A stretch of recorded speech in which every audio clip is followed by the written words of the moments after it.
Perundingan Amerika dan Iran di Pakistan gagal, Presiden Amerika Donald Trump bereaksi keras dengan mengancam memblokade total Selat Hormuz. Trump dalam wawancaranya di Fox News menegaskan tidak akan membiarkan Iran mendapatkan uang dari penjualan minyak. It's called all in and all out. There'll be a time when we'll have them all come in and all come out, but it won't be a percentage. It won't be a friend of yours like a country that's your ally or a country that's your friend. It's all or nothing, and that won't be in too long a distance. No, we're just bringing the ships up. We got a lot of ships, so we're bringing them up. We think that numerous countries are going to be helping us with this also, but we're putting on a complete blockade. We're not going to let Iran make money on selling oil to people that they like and not people that they don't like or whatever it is. It's going to be all or none, and that's the way it is. And it'll be, you saw what we did with Venezuela. It'll be something very similar to that, but at a higher level. Penerapan blokade semua lalu lintas maritim yang masuk dan keluar dari Iran akan mulai dilakukan Senin 13 April 2026. Dalam akun X-nya, Pasukan Komando Pusat Amerika Serikat menuliskan, Pasukan Komando Pusat Amerika akan mulai menerapkan blokade terhadap semua lalu lintas maritim yang masuk dan keluar pelabuhan Iran pada 13 April pukul 10 pagi, sesuai dengan pengumuman Presiden. Pernyataan Trump ditanggapi Iran. Ketua Komisi Keamanan Nasional Parlemen Iran, Ebrahim Azizi bilang, pernyataan Trump sebagai bukti kegagalan Amerika. من در دریای عمان، اقیانوس هند، در دوردست‌ها این میکنم اون میکنم. خب طبیعیه که یک رئیس جمهور شکست خورده دیگه اگر این جملات و این کلمات و این ادبیات رو به کار نبره، من فکر میکنم دیگه فضاحتش. Sementara itu, pengamat Timur Tengah sekaligus Direktur The Axis of Resistance Institute, Mustahid Hasan menilai Iran diprediksi akan unggul dari Amerika jika perang laut terjadi. Salah satu alasannya karena keberadaan peluncur rudal Iran yang berada di darat lebih dekat dengan Selat Hormuz. Misalnya, menurut saya kalau terjadi perang laut ya, perang rudal lagi dengan Iran, Angkatan Laut Amerika saya pikir akan kepupul sangat banyak ya. Karena kita lihat dia memanfaatkan jeda gencatan senjata 2 minggu, kan ada 2 kapal destroyer Amerika kelas Burke ya, yang akan melewati Selat Hormuz dari pelabuhan Fujairah kan gitu. Nah, karena masih dalam keadaan ceasefire, kan Iran kan hanya mencegah aja, memperingatkan untuk pergi dari situ. Kalau enggak kan dia akan ditembak, kan ternyata kan pergi kan gitu. Jadi destroyer Amerika juga tidak meningkatkan eskalasi dengan tembakan di situ.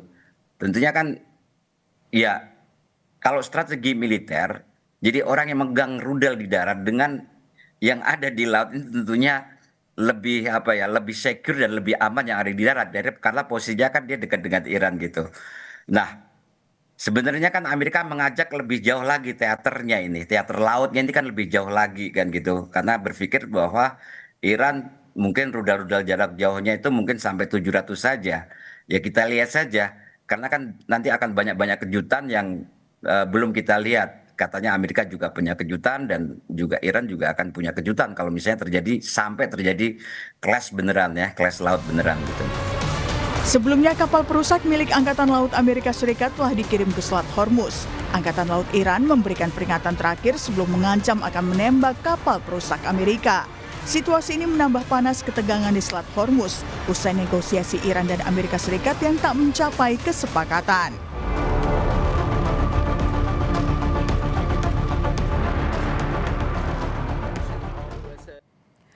Perundingan Amerika dan Iran di Pakistan gagal. Presiden Amerika Donald Trump bereaksi keras dengan mengancam memblokade total Selat Hormuz. Sementara Iran menanggapi dengan menyebut tindakan tersebut sebagai bukti kekalahan Amerika. Kita bahas pagi ini, saudara, soal ini bersama dengan Dina Prapto Raharja, praktisi hubungan internasional Sinergi Policies, dan analisis Lembaga Kajian Pertahanan Strategis Andrianus Prima. Selamat pagi Mbak Dina, Bang Andrianus. Apa kabar? Selamat pagi. Baik. Oke, saya mau ke Mbak Dina lebih dulu. Mbak Dina, kalau melihat dari perundingan di Pakistan yang tidak menemukan hasil ataupun buntu, Anda melihat ke depannya apa yang akan dilakukan Amerika Serikat dan juga Iran? Amerika Serikat dalam posisi putus asa kalau saya lihat dalam skema kali ini karena komunikasi yang dia lancarkan masih terus berputar di eskalasi ya. Jadi ancaman, kemudian ketidakpastian juga yang terus ditimbulkan kepada pasar. Jadi yang saya bayangkan Amerika Serikat dalam posisi berusaha terus untuk mencari dukungan dari para sekutunya, namun para sekutunya sekarang sudah mulai berhitung sejak ada pembukaan dialog oleh Pakistan, itu sejumlah negara juga mulai melakukan penjajakan ya, bagaimana menegosiasi Iran. Di sini kalau kita bicara soal Selat Hormuz saja, kita pisahkan dari isu lain yang lebih kompleks di Iran dan Timur Tengah juga terkait dengan Lebanon dan Israel misalnya, hanya Hormuz saja, itu sebenarnya posisi Iran itu boleh dikatakan lebih kuat karena dia harus punya secara hukum internasional pun dia harus punya suara di sana. Negara pantai itu memang punya tugas untuk mempromosikan atau memajukan keamanan saat kapal-kapal melintas. Itu sebabnya mereka harus punya suara dalam bisa menentukan rutenya yang aman itu seperti apa. Kemudian kalaupun mereka menetapkan harus ada kontribusi begitu ya yang diberikan kepada negara kawasan untuk berbagai alasan. Di Selat Malaka aja kita punya skema untuk membersihkan sampah, kemudian untuk bertanggung jawab juga soal ketertiban, patroli dan seterusnya. Hal itu sebenarnya bisa diterapkan. Jadi mustahil sebenarnya membayangkan Amerika Serikat hanya mau menetapkan aturan di Hormuz tanpa mempertimbangkan posisi Iran yang jelas-jelas adalah negara pantai di sana. Oke, menarik. Ini kan melihat dari yang tadi Mbak katakan mengenai negara sekutu Amerika Serikat. Tapi kalau dari rencana memblokade Selat Hormuz ini, apakah Anda melihat Amerika Serikat sudah berkoordinasi dengan negara sekutu? Saya kira tidak. Kalau kita perhatikan ya, wilayah yang paling dirugikan sebenarnya adalah negara-negara sekutu yang berada menghadap ke arah Teluk Persia. Di sana itu ada negara-negara besar yang jelas ekspornya dan kemitraannya dengan negara-negara di seluruh dunia itu jauh lebih kompleks dan sudah lebih dahulu dibangun ketimbang Iran yang sudah berpuluh tahun di embargo. Ada Saudi Arabia, Bahrain, Qatar, semakin bahkan Oman juga. Kalau dilihat dari signifikansi dari blokade yang dilakukan di mulut Laut Arabia, sebenarnya posisinya itu menurut saya lebih merugikan Amerika Serikat dan kedepannya karena para sekutunya akan menjadi semakin lemah dan saya sulit membayangkan juga bahwa para sekutunya ini akan bisa menyetujui cara-cara sepihak kedepannya karena kembali ke poin suatu kawasan yang memang dilintasi oleh banyak negara, satu-satunya cara menjaga agar situasinya lebih stabil, harga pasar lebih predictable, itu adalah dengan negosiasi, bukan dengan intervensi militer. Oke, kalau kita berbicara mengenai dengan niatan dari Amerika Serikat untuk melakukan blokade Selat Hormuz ini, Mbak Dina, sebenarnya kalau kita berbicara mengenai untung rugi untuk masing-masing negara, Amerika dan juga Iran, dari sudut pandang Anda apa, Mbak? Yang paling rugi Amerika Serikat dan juga global. Kalau diperhatikan, Iran dalam posisi masih bisa menahan, dan saya kira jalur yang alternatif lewat darat, lewat udara, itu justru sudah dalam posisi berpihak kepada Iran. Kita tahu bahwa sejak kejadian eskalasi yang terakhir oleh Donald Trump, berbarengan dengan proses untuk negosiasi di Pakistan, negara seperti China saja sudah mulai menutup angkasanya untuk perlintasan kapal pesawat terbang apapun. Ini artinya di kawasan Timur Tengah pun, di mana situ banyak sekali overlap negara-negara, bisa jadi sebenarnya sudah mulai ada perbincangan tentang bagaimana caranya mengendalikan jangan sampai eskalasi ini jauh lebih merugikan bagi negara-negara yang jumlahnya lebih banyak daripada Amerika Serikat dan Israel aja gitu. Jadi sebenarnya dalam segi militer ataupun dari segi perdagangan, apalagi segi ekonomi, itu yang paling rugi Amerika Serikat.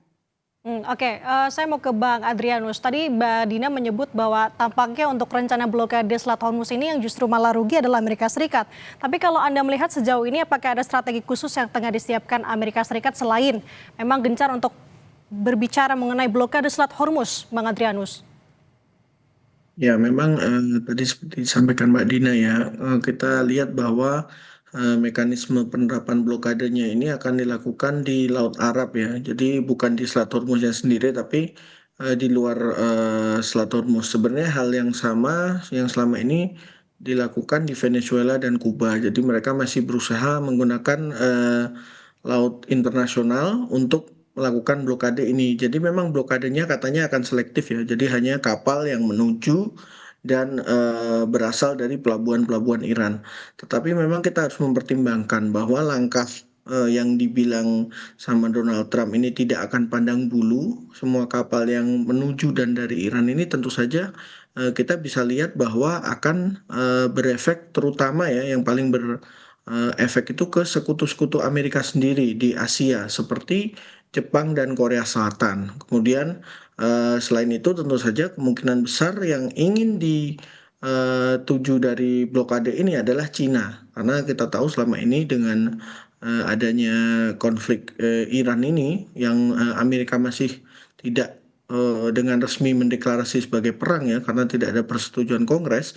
Ini kan sebenarnya selama ini yang agak disasar ini kan sebenarnya Cina ya, tapi ternyata selama konflik karena berbagai konsesi yang diberikan akhirnya Cina malah menikmati akses terhadap minyak Iran yang lebih luas dibanding sebelum konflik. Jadi memang di sini ada kontradiksi-kontradiksi yang terjadi ya karena perang ini, sehingga secara umum ini blokade ini akan lebih berefek kepada sekutu Amerika di Asia. Nah, kita patut menunggu bagaimana reaksi-reaksi sekutu Amerika di Asia. Karena kalau Korea Selatan, kalau kita lihat ya di X itu Presiden Korea Selatan itu sepertinya mulai vokal menyuarakan kekejaman Israel. Meskipun ini memang seperti tadi disebutkan sama Mbak Dina memang menjadi lebih kompleks ya jadinya untuk konflik ini karena ujung-ujungnya menyangkut Israel, menyangkut Lebanon juga gitu. Tapi kita bisa lihat bahwa sikap Presiden Korea Selatan yang secara terbuka di sosial media di X itu dia mengkecam masalah kekejaman Israel ini tentu saja berbeda 180 derajat dengan sikap Jepang yang sepertinya masih berusaha untuk menyenangkan Presiden Trump. Nah, di sini memang kita menunggu faktor-faktor tekanan-tekanan dari sekutu Amerika yang ada di Asia. Tapi kita juga harus ingat bahwa sepertinya Donald Trump ini juga cenderung tidak terlalu peduli dengan sekutunya ya kalau dibandingkan dengan presiden-presiden Amerika sebelumnya. Nah, sebenarnya kalau menurut kami yang agak menjadi posisi kritis sekarang adalah bagaimana reaksi Iran. Kalau Iran setelah gencatan senjata memutuskan untuk menyerang kembali negara infrastruktur energi di negara-negara Teluk, nah ini maka akan menjadi hal yang cukup mengkhawatirkan ya kalau kita melihat posisi Indonesia sebagai importir minyak karena naiknya harga minyak dunia ini kan tentu saja kita akan merasakan.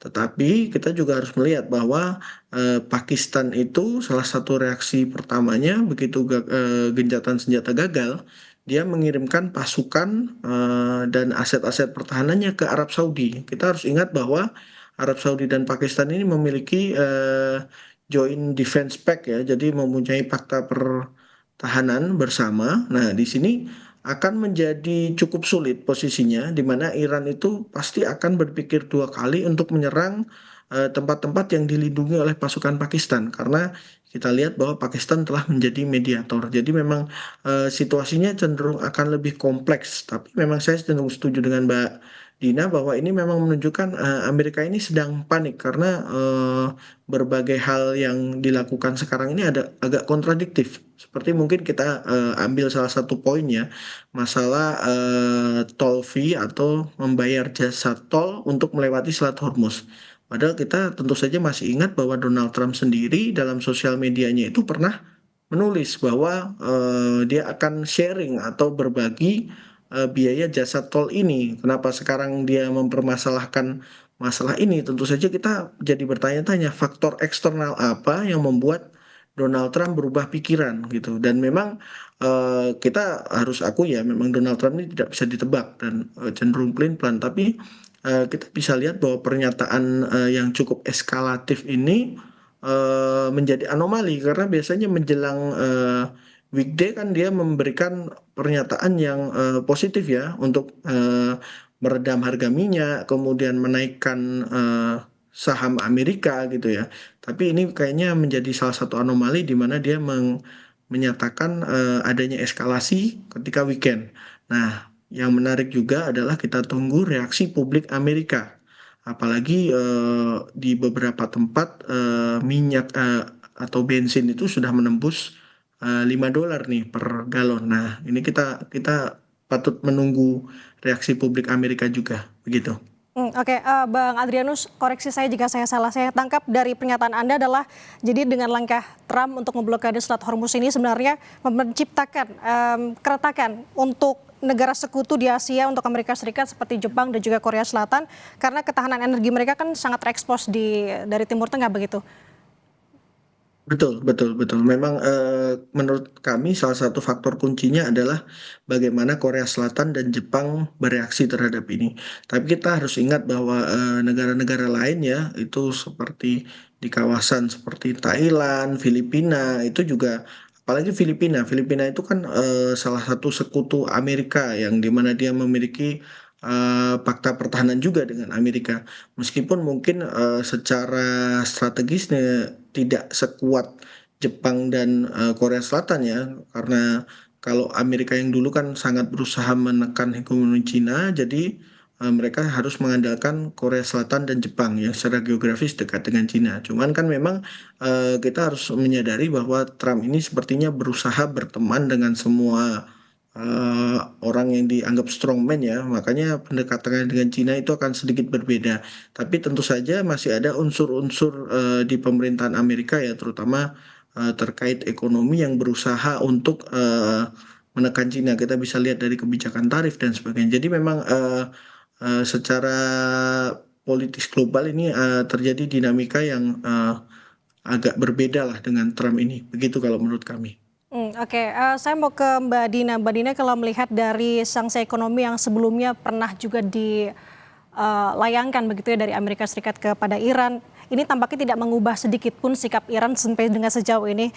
Lalu kenapa, apakah Anda melihat sejauh ini, apakah Trump sebenarnya pede dengan blokade Selat Hormuz ini? Karena kalau misalkan ini memang benar-benar diberlakukan kan akan jauh, justru malah memperkuat narasi mungkin ya Mbak ya, perlawanan rezim di Teheran Iran arahnya ke sana.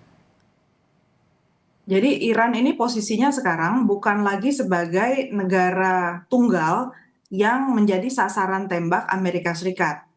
Sejalan dengan waktu sekarang sudah memasuki lebih dari 1 bulan, lebih dari 40 hari malah ya, udah menjelang 50 hari.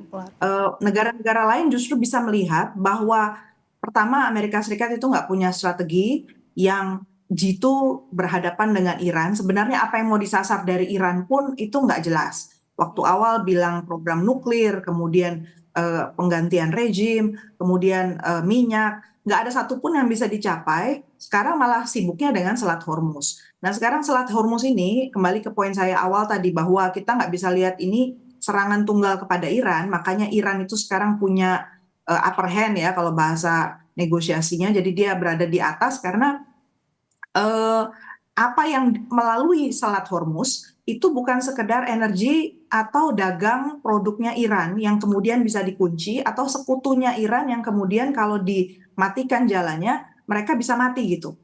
Bukan seperti itu. Kalau kita kembangkan lagi produk-produk apa saja yang lewat Selat Hormuz, itu makin mengerikan sebenarnya dampaknya buat global, makanya si Iran itu dapat angin untuk terus mendukung. Misalnya contohnya Indonesia nih harusnya resah betul karena bukan cuma energi kita yang dimatikan jalurnya, tapi ada sulfuric acid. Sulfuric acid itu adalah chemicals yang sangat-sangat dibutuhkan untuk industri apapun, mulai dari koper ya, perunggu, nikel, kobalt, uranium. Jadi produk-produk yang turunan dari tambang itu hanya bisa diolah menjadi produk selanjutnya kalau ada bahan materi itu. Dan harga barang itu sendiri, bahan baku itu sudah sampai 70% meningkatnya.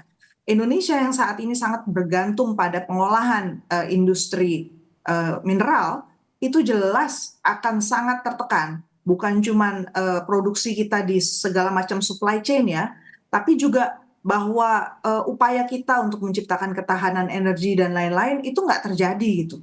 Jadi dari segi fosil kita nggak dapat apa-apa, dari segi renewable energy juga kena dampak negatifnya karena produk yang kita cari misalnya untuk membangun baterai untuk EV itu juga akan kena dampak harga yang luar biasa naik inflasinya. Jadi kita itu harus bisa melihat bahwa Iran itu bukan menjadi sasaran tunggal. Jadi sebenarnya yang harusnya kita bangun solidaritasnya dan kita cari jalan keluarnya itu adalah untuk membantu Iran keluar dari narasi bahwa dialah menjadi sumber masalah dari masalah ini gitu loh. Karena kembali ke poin strategi Amerika Serikat ini betul-betul nggak rapi sama sekali, bahkan tidak ada strategi dan belum sampai hari ini tuh saya bisa yakin bahwa dia sebenarnya bisa bekerja sama dengan Israel. Israel ini jalannya masih liar kemana-mana dan menurut saya si Amerika Serikat juga nggak tahu sebenarnya cara menundukkan Israel juga gimana gitu. Jadi omong kosong sebenarnya bahwa kita duduk bareng sementara si Israel ini masih nggak bisa dipegang. Dan segala sesuatu itu sebenarnya solusinya lewat duduk bersama, bukan lewat intervensi militer. Itu jelas sekali di kawasan yang sangat kompleks dan choke points yang sangat pendek ya, karena di Hormuz itu cuma 33 sampai 39 kilometer loh. Kalau di Selat Malaka kita 250 kilo yang paling jauh.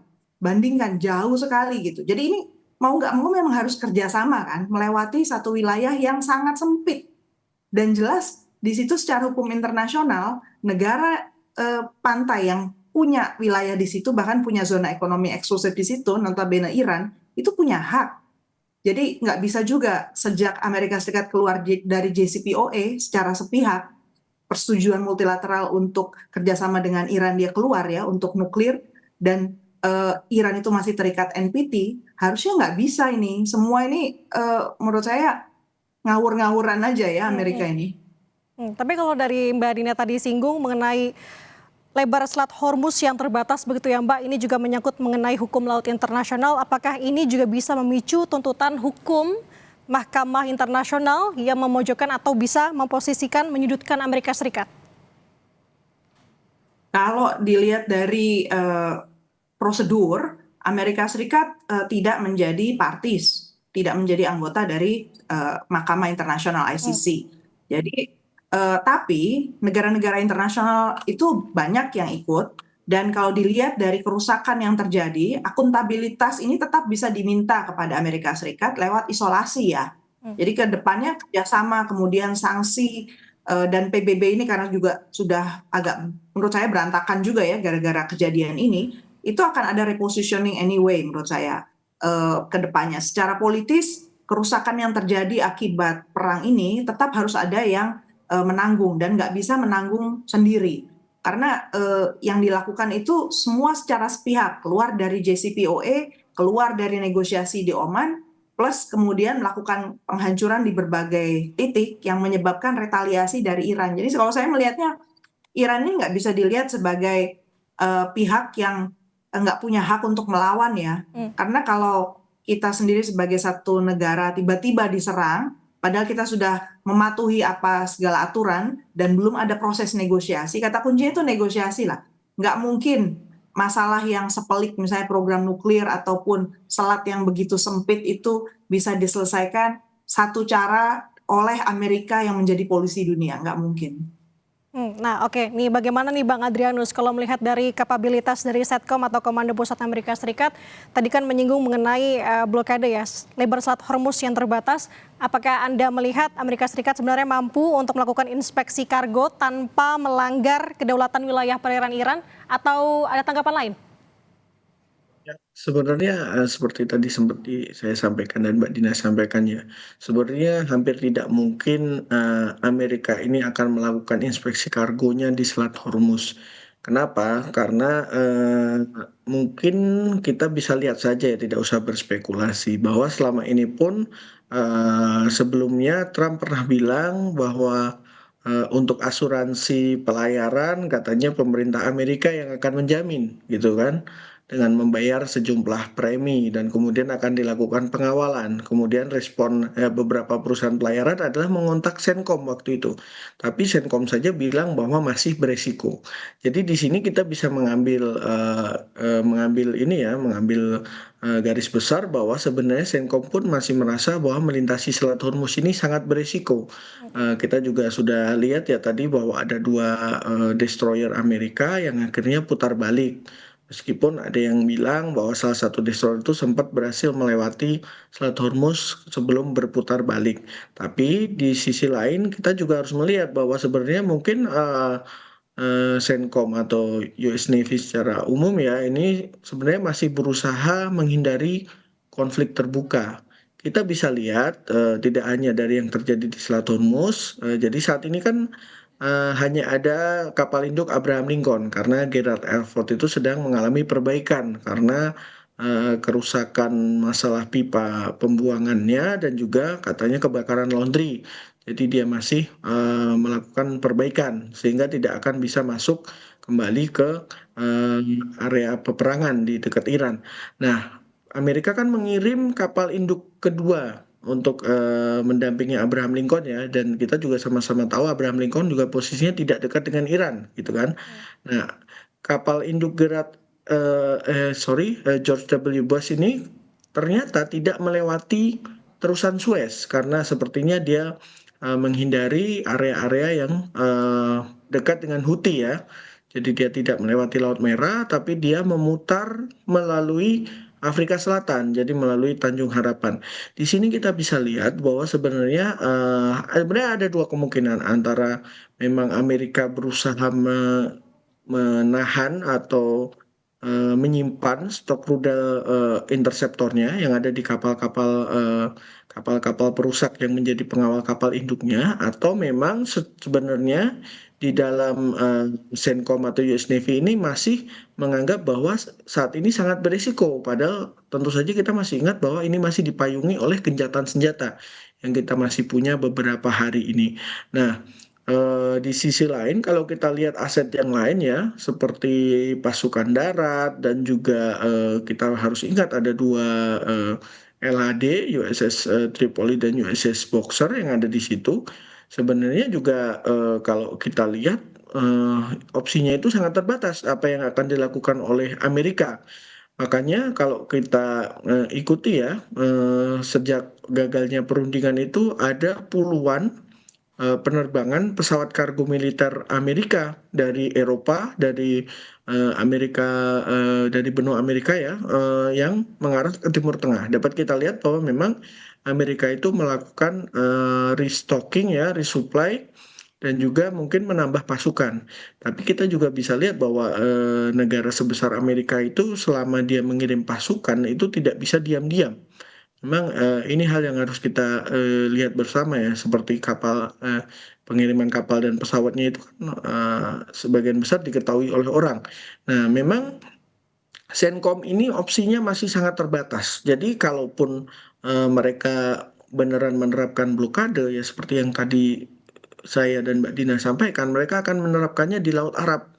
Jadi mereka akan cenderung melakukan mereka akan boarding atau mereka akan naik ke kapal-kapal yang diduga berasal dari pelabuhan Iran. Jadi kita akan melihat operasi seperti yang mereka lakukan di Venezuela kemarin.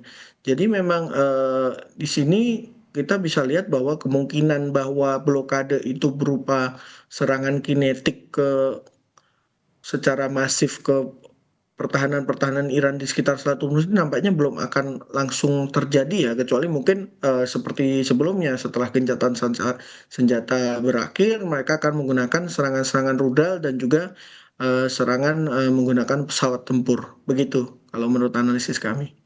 Oke, Bang Adrianus, kalau saya mencermati apa yang Anda katakan, sepertinya memang Amerika Serikat sampai dengan sejauh ini gencar sekali. Dalam bahasa saya adalah pol-polan untuk menyerahkan atau mengerahkan kekuatannya. Tapi kalau untuk bagi AS lagi, ini kembali Bang Adrianus, konflik dan serangan ini kan sudah banyak habiskan dana untuk militer. Nah, kalau misalkan Anda lihat dari sisi reputasi Trump untuk belakangan hari ini juga menurun. Nah, apakah Trump sebenarnya memperhatikan kerugian lebih besar lagi jika memang perang ini berlanjut, Bang Adrianus?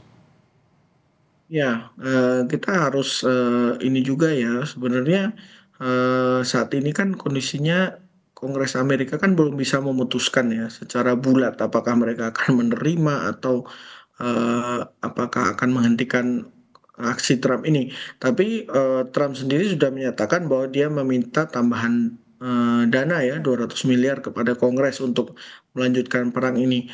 Tapi kita juga harus lihat sepertinya secara politis pun di dalam negeri mulai ada suara-suara yang menolak untuk melanjutkan perang ini bahwa ini intinya harus segera damai. Apalagi nanti seperti saya sampaikan kalau harga minyak di dalam negeri Amerika makin naik, tentu saja pasti ada reaksi dari orang-orang Amerika.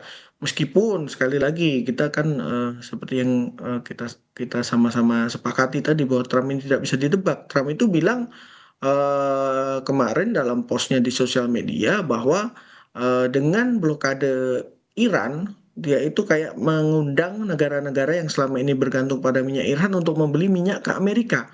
Padahal kita sama-sama tahu meskipun Amerika itu sekarang adalah eksportir minyak, kemampuan produksinya itu juga masih terbatas, tidak bisa menutupi selisih produksi ketika dia beneran menutup Selat Hormuz. Nah, di sini kan memang kita bisa lihat bahwa kontradiksi ya antara satu pernyataan dengan pernyataan yang lain dari yang disampaikan oleh Trump. Nah, kita juga harus melihat juga bahwa di dalam politik Amerika itu masih ada pihak-pihak yang eh, sudah tidak logis lah, yang senantiasa menyerukan atau menjustifikasi jika kemudian Trump memutuskan menggunakan kekuatan nuklir untuk melawan Iran. Jadi kita bisa lihat ya podcast-podcast para right winger itu yang garis keras tuh bilang Jepang dulu awalnya juga nggak mau nyerah, kemudian setelah dibom atom 2 kali tiba-tiba akan menyerah. Nah, ini adalah faktor yang patut menjadi ini ya perhatian kita bersama karena sepertinya Trump ini kan apalagi masalah penggunaan kekuatan nuklir ya di Amerika itu dalam doktrinnya itu cukup seorang presiden saja Hmm. yang menyatakan serangan nuklir tanpa perlu ada second confirmation. Nah, ini memang hal yang patut kita waspadai ya karena Trump berkali-kali menyatakan bahwa dia tidak percaya dengan hukum internasional. Dia yang dia percaya adalah moralitasnya sendiri yang kita harus sama-sama akui bahwa ini adalah moralitas yang tidak jelas gitu kan. Nah, di sini kita juga harus mewaspadai faktor-faktor ini, terutama karena meskipun stok rudal penangkis Amerika itu terus berkurang ya, dan juga rudal penyerang jarak jauhnya itu terus berkurang, bahkan ada yang bilang 30% stok rudal jarak jauh yang bisa dibawa pesawat itu sudah dipakai dalam perang Iran ini, tapi kita masih harus menyadari bahwa Amerika itu adalah kekuatan militer terbesar di Amerika di dunia, sorry.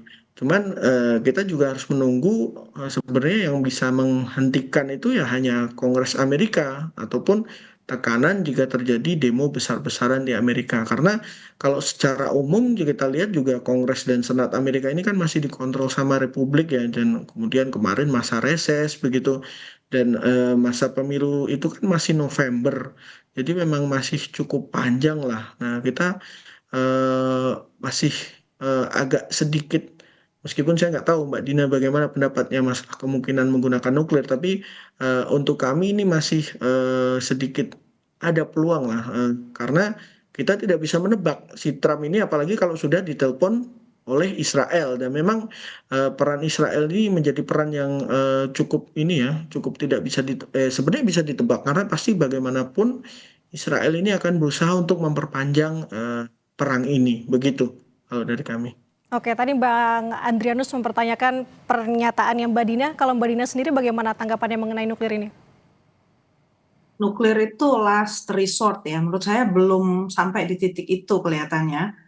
Kesan saya karena dia ditolak atau Amerika Serikatnya ditolak oleh sekutu-sekutunya yang ada di Eropa, kemudian di Timur Tengah juga memilih ngambang gitu ya, diam saja dulu lah gitu kan, menahan diri. Saya kira juga ada komunikasi di antara mereka, caranya menangani Trump mungkin nggak frontal. Yang saya khawatirkan tuh justru dia mencoba menarik pihak-pihak yang dianggap lebih lemah dan sulit bilang tidak. Salah satunya Indonesia. Karena di kawasan kita ini entah gimana mulai muncul kan ternyata rahasia yang sempat di bulan Februari 2026 itu ada pembicaraan antara presiden kita dengan Presiden Amerika Serikat Donald Trump soal blanket US overnight access, di mana di situ pesawat tempur Amerika Serikat itu minta diizinkan lewat di wilayah kita tanpa tanpa proses yang panjang gitu. Alasannya waktu itu untuk kerjasama militer gitu ya. Tapi dalam situasi yang seperti sekarang, ini bisa saja narasinya itu satu hal, aslinya itu nanti digunakan untuk yang lain. Karena penggunaan wilayah kedaulatan kita untuk dilalui oleh negara lain tanpa proses negosiasi lebih lanjut, apalagi kalau pressure-nya ini justru kita nggak lihat nih ya, di dalam negeri sendiri dibicarakannya sama siapa selain di Kementerian Pertahanan dan oleh kantor presiden. Ini satu hal yang secara nggak langsung akan menyeret kita ke dalam konflik. Jadi berarti Trump masih berusaha mencari dukungan dari negara-negara lain yang bisa ditarik untuk menjadi cheerleader minimal, atau lebih buruknya lagi adalah ikut menanggung beban dari apa yang dirasakan oleh Amerika Serikat pada saat ini gitu, di panggung narasi maupun di panggung keuangan dan panggung ekonomi. Nah itu yang menurut saya jangan sampai sebenarnya Indonesia itu melakukan langkah-langkah yang keliru, mengambil keputusan tanpa sebaiknya dihindari sajalah mengiyakan apa yang diminta oleh Amerika Serikat, karena memang situasinya sekarang itu tidak menguntungkan betul kalau kita berpihak dengan Amerika Serikat. Oke, eskalasi ke depan tampaknya masih memanas. Kita lihat bagaimana perkembangannya nanti antara apakah akan ada perundingan terbaru untuk Amerika Serikat dan juga Iran. Terima kasih atas perspektifnya telah berbagi bersama kami di Sapa Indonesia Pagi. Dina Prapto Raharja, praktisi hubungan internasional sinergi polisis dan analisis Lembaga Kajian Pertahanan Strategis, Bang Adrianus Prima. Sehat selalu Abang, Mbak. Terima kasih.